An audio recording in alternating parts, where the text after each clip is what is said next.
Hello friends, welcome to our channel Creating Essence. I am Megan. Thank you so much for stopping by today. If you're new to our channel, we are a large family building up a suburban homestead here in Central Virginia. And the first Monday of every month, I like to share with you all what I call a homestead update. Just showing you what's growing today, which is the 1st of June, and what progress we've made in the last month. This is fun to share with you all, as well as a great way of documenting it for myself to see what kind of things we did and when. I will start you all with probably the biggest of the developments here on the homestead this past month, and that is our apiary. We'll be putting up a video on it in a couple of days. It's already filmed and scheduled, so you can get all the details. But we got honeybees, 2 nukes that we set up, and they're doing really great. If you want to have an inside look on how I work with the bees and see a little hive inspection to see things up close and personal, as well as the details of how we set up our bee yard or apiary, make sure to stick around and check out that video that's going up on Friday. Once it's live, I will link it here in this video. As always, the chickens are doing awesome. Our 20 black sex-link hens have been with us for more than a year now, and they're doing great.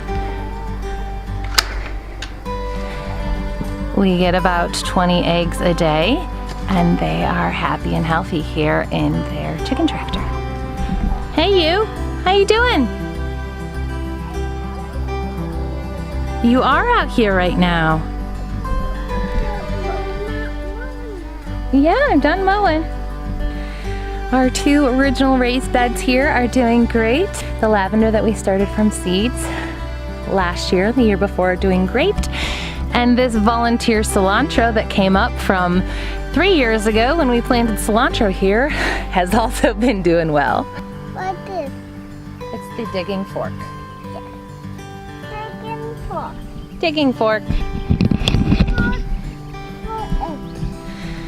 I put in this year's little lavender seedling here, and it did not survive the extreme heat in the hundreds we've had this past week.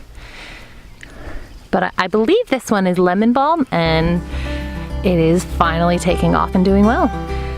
The earth garden is going wild these days and growing by leaps and bounds. As you can see, the tomatoes going down 4 rows strong here are really taking off. We have basil interspersed with everything in there, and that is also doing really well. We've got lots of zinnias here, as well as over here. They are my daughter Ella's favorites. We also have nasturtium. Our second planting of cucumbers took off. We're already getting banana peppers from these plants. Our calendula is going wild and looks like it's about to bloom any day now.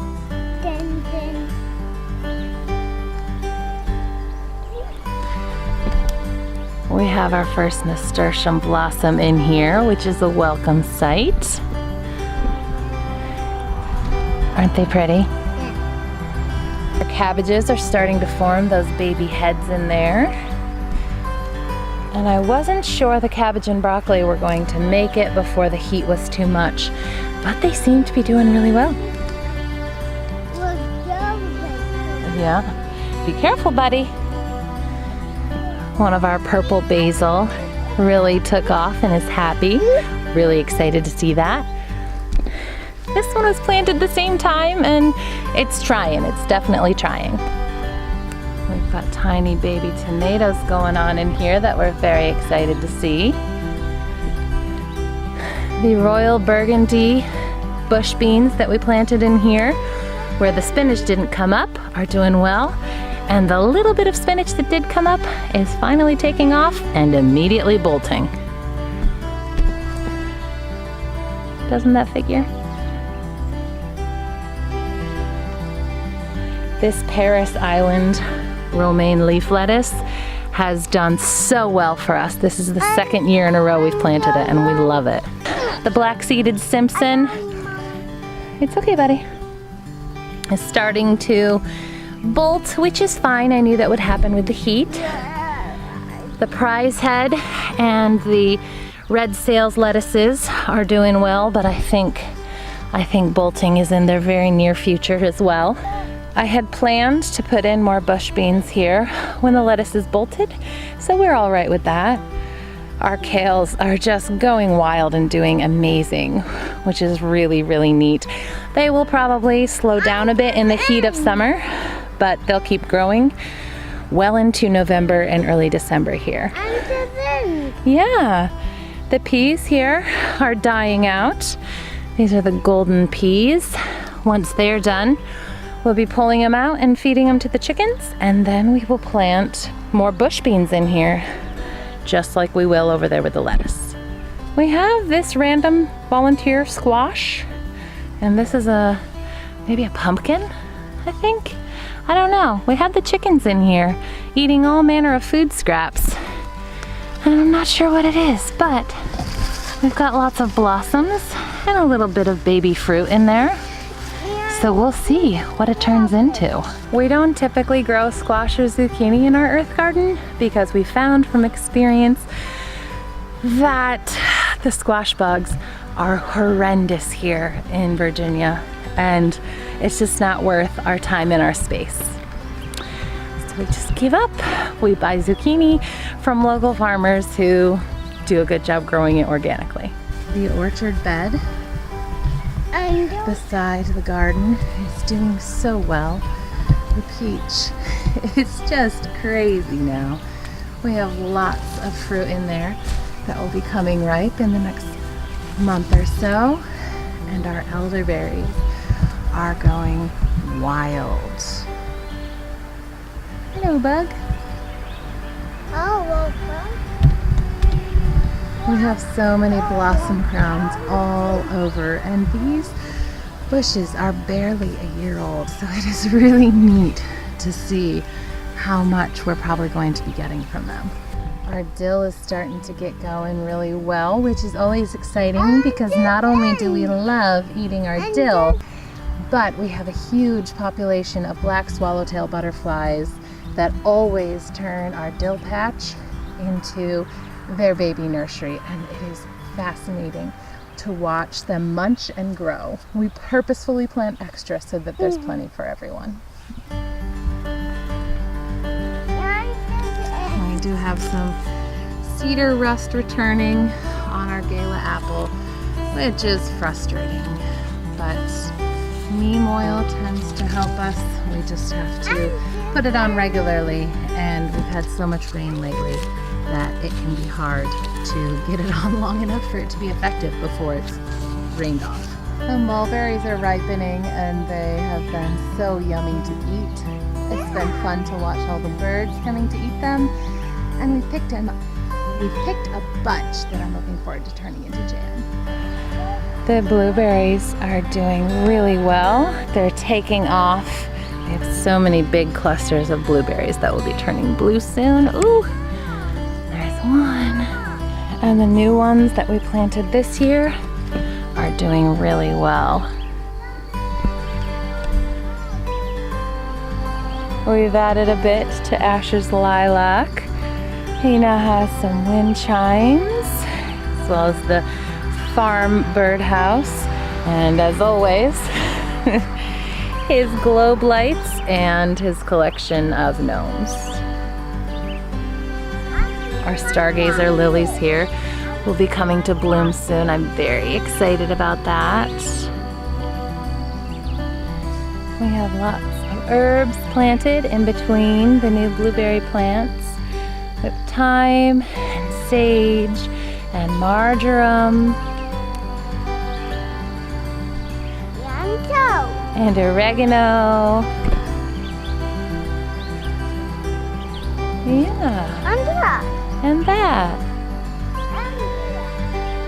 Our strawberries are dying down for now, but we had such an incredible strawberry season that we were able to eat so many fresh and can almost a year's worth of pints of jam. The garlic is doing well. We have half soft neck, half hard neck. We're starting to get garlic scapes. Yeah, you can eat it, buddy.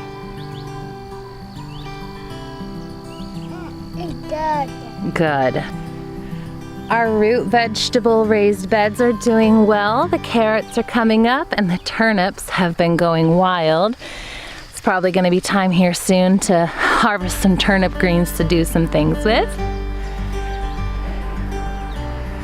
The beets are doing well as well. We can get some beet greens off some of these soon. And once again, the daikon. This is the 3rd year in a row we've tried it, and it's just immediately bolting. Barely any root on there, but it's bolted. The chickens have been enjoying it though. And these 2 raised beds are new developments. I was so bummed to not have more beans growing. I tried planting it differently, and then as things started growing, I realized how much I was going to miss having beans. So we built these 2 raised beds with T-posts and 4-foot fence trellising down the center and planted some Blue Lake pole beans with butternut squashes in the middle of this one. And in this one, or in the corners rather, not the middle, in the corners, we have birdhouse gourds. We know they're gonna vine like crazy, and they have all that space apart from what's down the center. Unfortunately, as you can see with these big gaps, my cats have kind of gone crazy with these 2 beds. So we're gonna have to come up with a plan B for how we handle them next year. Our birds have done a wonderful job of planting a bunch of sunflowers for us because the sunflowers in the garden didn't come up really well, but our bird feeder has dropped so many sunflower seeds that we have a really nice sunflower patch growing up here in the middle of the front yard. And I'm not mad about it. Yeah, and we have this.